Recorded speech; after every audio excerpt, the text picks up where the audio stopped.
सालों पहले यमुना किनारे धर्मस्थल नाम का एक नगर हुआ करता था। वहां एक ब्राह्मण रहता था जिसका नाम गणपति था। उसकी एक सुंदर और गुणवान बेटी थी। जैसे ही उसकी शादी की उम्र हुई तो वो और उसका पूरा परिवार उसके लिए योग्य वर ढूंढने में लग गया। एक दिन ब्राह्मण किसी के घर पूजा करने के लिए गया और उसका बेटा भी पढ़ाई के लिए घर से बाहर चला गया। उस समय घर में ब्राह्मण की बेटी और उसकी पत्नी ही थी। उसी वक्त एक ब्राह्मण लड़का उनके घर आता है। ब्राह्मण की पत्नी उस लड़के का अच्छे से सत्कार करती है और खाना खिलाती है।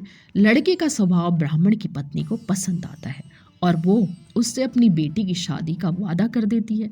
उधर ब्राह्मण गणपति जिनके घर पूजा करने गया था, वहां भी वो एक ब्राह्मण लड़के से मिलता है और उससे अपनी बेटी की शादी करवाने का वचन दे देता है। ब्राह्मण का बेटा जहां पढ़ने गया था, वो भी वहां एक लड़के से यही वादा कर देता है।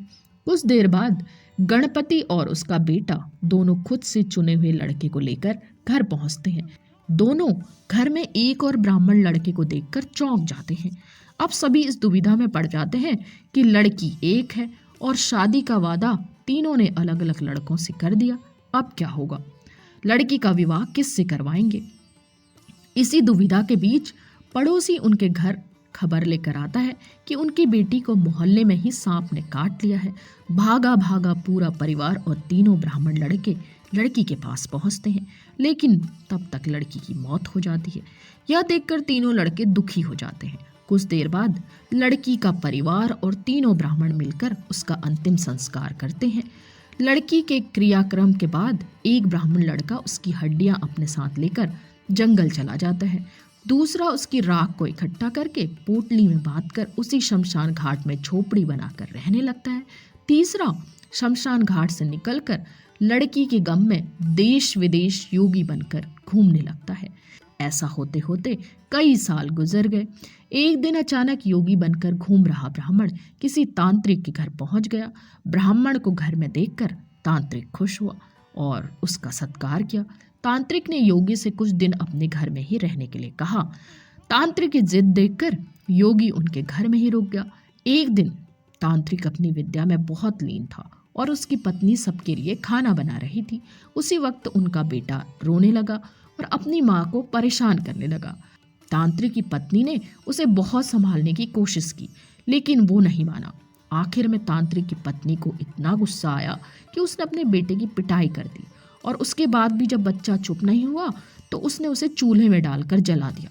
यह सब देखकर योगी ब्राह्मण बहुत नाराज हुआ और बिना कुछ खाए ही अपनी पोटली लेकर उनके घर से जाने लगा। इतने में तांत्रिक आया और योगी से कहा, महाराज, खाना तैयार है, आप इस तरह गुस्से में बिना खाए यहाँ से न जाएं।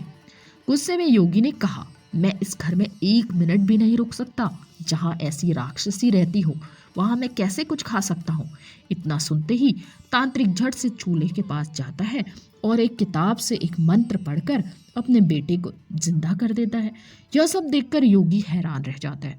उसने सोचा कि अगर यह किताब मेरे हाथ लग जाए तो मैं अपनी पत्नी को भी जीवित कर सकता हूँ।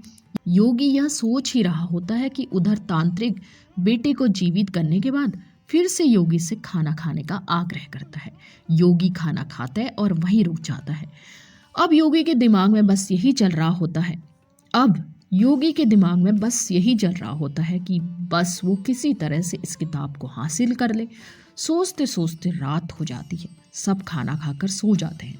आधी रात को योगी उस मंत्र वाली किताब को लेकर तांत्रिक के घर से सीधे उस शमशान घाट में पहुंचता है जहां ब्राह्मण की लड़की का अंतिम संस्कार किया गया था। वो सबसे पहले झोपड़ी बनाकर उसी जगह रह रहे ब्राह्मण को बुलाता है और उसे सारी कहानी सुनाता है। इसके बाद दोनों मिलकर फकीर ब्राह्मण को ढूंढते हैं। फकीर ब्राह्मण के मिलते ही योगी ब्राह्मण दोनों से कहता है कि लड़की की हड्डी और राख लेकर आओ, मैं उसे जिंदा करूंगा। दोनों ऐसा ही करते हैं। राख और हड्डी इकट्ठा करने के बाद लड़की को जलाई हुई जगह में योगी ब्राह्मण मंत्र पढ़ता है। लड़की जिंदा हो जाती है। यह देखकर तीनों ब्राह्मण खुश हो जाते हैं। कुछ देर बाद वह राजा विक्रम से पूछता है, बताओ वह लड़की किसकी पत्नी हुई? विक्रमादित्य बेताल के दोबारा उड़ने के डर से जवाब नहीं देते। गुस्से में बेताल कहता है, देखो, अगर तुम्हें जवाब पता होते हुए भी नहीं दोगे तो मैं तुम्हारी गर्दन में काट लूंगा। जल्दी से जवाब दो। इतना सुनते ही राजा बोलते हैं, जो ब्राह्मण शमशान में कुटिया बनाकर रह रहा था वो उसकी पत्नी हुई। बेताल पूछता है, कैसे? तब विक्रमादित्य जवाब देते हैं, जो हड्डी चुनकर फकीर बन गया वह उसका बेटा हुआ।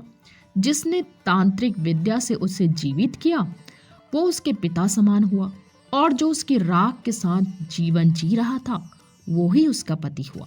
जवाब सुनते ही बीताल ने कहा, विक्रम, तुमने बिल्कुल सही उत्तर दिया है, लेकिन शर्त के मुताबिक तुम्हें मुंह नहीं खोलना था, इसलिए मैं दोबारा उड़ रहा हूँ। इतना कहकर बेताल दोबारा घने जंगल के उसी शीशम के पेड़ पर जाकर लटक जाता है।